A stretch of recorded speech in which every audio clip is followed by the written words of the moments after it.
All right, guys, welcome back to the channel. If you're new here, please hit that subscribe button. It's free, and it's a way to support this channel. We don't always do videos from my living room here. We do go out on fishing adventures. We do how-to videos, do a whole bunch of stuff. I don't claim to be an expert. Let me just put that out there before we start this video. I am not an expert. I am not a professional. I'm not a guide. I've been fishing a while, and if I can help people get into the sport and not make the same mistakes I did, then I'm happy with that. So, with that being said, I do get a lot of questions about gear that I use and people wanting recommendations. So this is going to be my top 10 items that you should have for trout fishing. Now I will link all this stuff down in the description below so you guys can find it for yourself. Now this is going to cover fly fishing and spin fishing. I'm not going to get into rods, reels, tackle, stuff like that. This is strictly just gear that you should probably have as a trout fisherman. Now, do you need all this gear? No. You can go out with just a rod and some lures and catch fish. Some of this stuff is safety stuff. Some of this stuff will allow you to have a better day on the water and catch more fish and be respectful to the fish. So talking about being respectful to the fish, the first thing on the list that I'm going to say you should need as a trout fisherman is a stream thermometer. This stream thermometer right here is made by Fish Pond. I've had it for years. It's pretty durable. I've had a couple other ones before that ended up breaking, but this one seems to be holding up just fine, and I use it quite often. So you may be asking, well, why do I need a stream thermometer? Well, when the warmer air temperatures start coming in, summer starts rolling in, the water temperatures are going to follow. And trout are pretty sensitive to water temperature. Catching fish in these warmer temperatures are going to stress them out, and you'll probably have a higher mortality rate of fish that you release. So it's just not safe to do. The magic number that you kind of want to follow with this, right around that 67-degree mark, is where you want to kind of be. When you get up to about 65, you should really start being conscious of the water temperature. You might start out in the beginning of the morning getting a water temperature of 62, and that's perfect. And then by mid-afternoon, you're hitting that 65, 66 mark. If you're going to keep fishing, don't fight the fish for a long period of time. Get the fish in quick, leave them in the net, unhook them, and let them go. And honestly, you're probably going to have more action anyways around that 65-ish degree mark. The trout are just more active and more apt to feed when it's around that temperature. So once it gets up 67, beyond that, call it a day. Go after some warm water fish or something, find some bass or whatever you have for warm water fish around you, pike or whatever. So number 2 is gonna be a set of waders. Now, do you really need waders? It depends. What time of year are you gonna be fishing? Where are you gonna be fishing? When that water gets real cold, you probably don't wanna be wading around in a pair of shorts because you'll freeze. Quite often in the summer months, I wet wade. It really helps just to get off the bank a little ways. You can reach spots that you wouldn't normally reach from the bank if you had to cross a section of the stream. If you wanted to get to a certain run over in the other side or in the middle of the stream, you might not wade out there if you just had a pair of boots on. So having a pair of waders really gets you access to more water. And like I said, there's a whole bunch of different waders out there. You don't have to spend a lot of money. This is a pair of high C waders. Very affordable. I've been using them this year and I really like them so far. I'll link those down in the description below. They have a whole bunch of different ones to choose from. But just get a nice pair of breathable waders and go watch my wader video because I talk in depth about all kinds of different waders, what you should and shouldn't be looking for. All right, so while we're talking about waders, real quick, this isn't another list item, but it's something you should have if your waders don't come with it. It's a wading belt. So if your waders don't come with it, make sure you grab one. This is my Fish Pond wading belt. It just goes around your waist, and if you happen to go underwater, it allows you a little time so your waders don't fill up completely with water and load you down. It's a safety thing. Attached to my wading belt, I have, which is the next item on the list, a wading staff. Another kind of safety item. This is an Orvis wading staff you can see here. Do you need one of these? No, but I'll tell you what, if you're wading in heavier water or trying to get across the stream to the other side or get to a certain spot, having one of these is a lifesaver. I'll show you how it works real quick. So we pull this out, it's on our waist, we pull it out. It's kind of like a tent stake would be. We just pull this top piece, lock it down, and now we have a nice rigid staff. It's basically a walking stick. You can see this one's been used quite a bit. I lost the spike on the end. I got to put a new one in there, but It's on a nice retractive line here, so you don't lose it, you can let go of it. But it just helps you navigate through the stream. If you're walking through a place with a bunch of boulders and you're losing your footing, this thing is a guaranteed way to help stabilize yourself. Especially with current pushing you down, you can kind of lean on this thing and get through some pretty sketchy spots. And just wading out into like a bigger water, it just gives you more security and it makes you a little more sturdy standing out there. So really recommend having one of these. I use one all the time, especially on bigger water, and I would not have one of these. All right, number 3. So number 3 is going to be some type of tackle box, bag, whatever you want to use to put your gear in. The vests used to be really popular, but nowadays a lot of people are starting to use these sling packs here. It goes over your shoulder. See if I can get this on for you here. It goes over your shoulder, and then you strap it around. It's on the back. When you're ready to access your tackle, you unstrap this strap, slide it around, and then you can get into your bag, slide it back. I used to use vests, but they're really hot. They're kind of annoying to deal with. You got pockets all over the place. The sling packs are super comfortable. You can leave them on.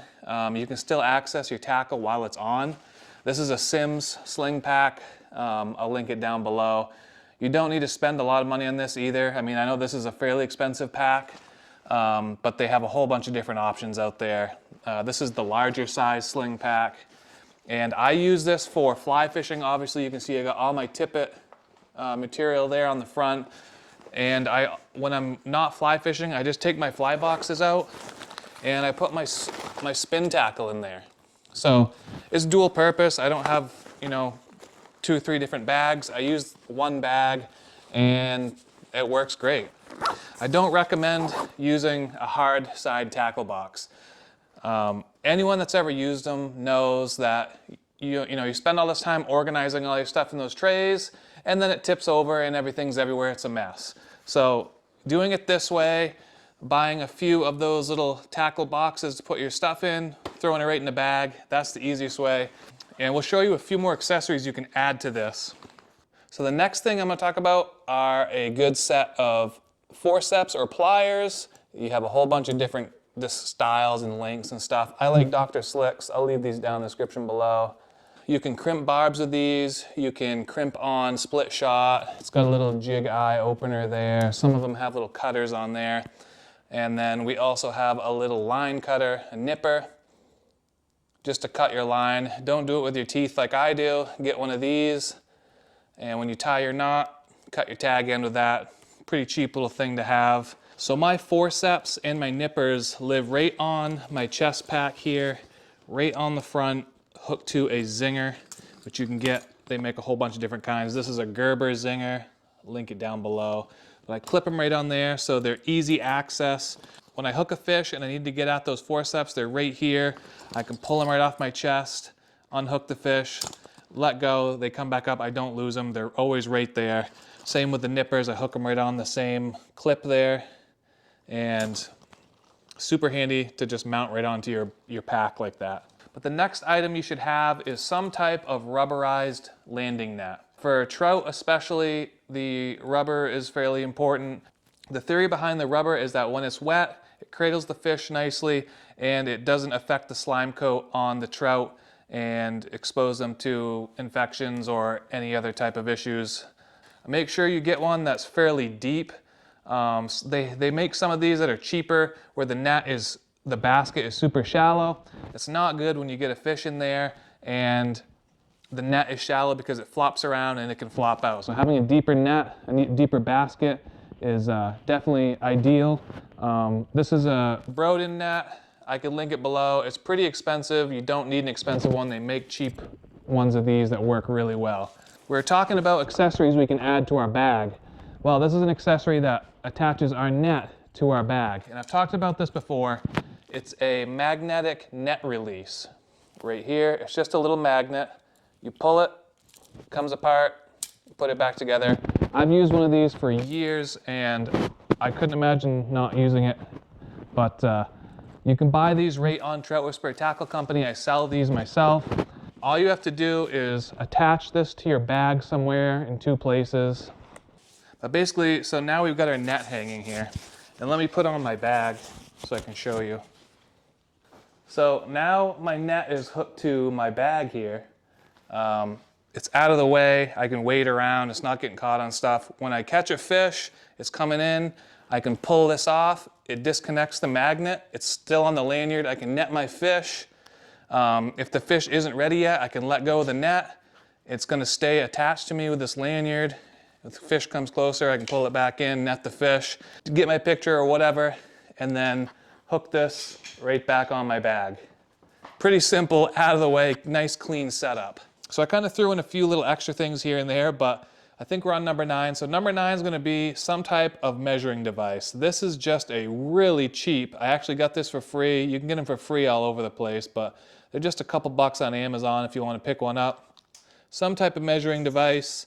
Especially if you're keeping fish, you gotta know how long they're gonna be. This is a super compact, lightweight little tape measure, and it's not gonna rust on you, it's not metal. And the good thing about it, and why I like it, is because it's a flexible tape. If you're gonna be measuring any fish, especially if you catch one that you might someday wanna get mounted, if you catch a real trophy and you wanna get accurate measurements with it, you can take this and get the girth of the fish, go around the fish's belly and you can get a girth measurement. So it's really cheap, really lightweight. You just toss it in your pack and it's always there. Number 10 is gonna be a pair of polarized sunglasses. And you don't really need a very expensive pair because they all kind of work the same, but I like the Costas. That's what I've been using for years. I really like their lenses. They're a really high quality pair of glasses.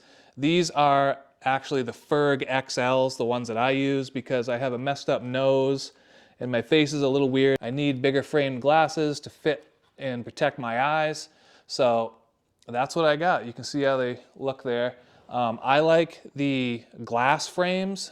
The polycarbonate ones, I tend to scratch a lot and they get all ruined, and these just last so much longer for me.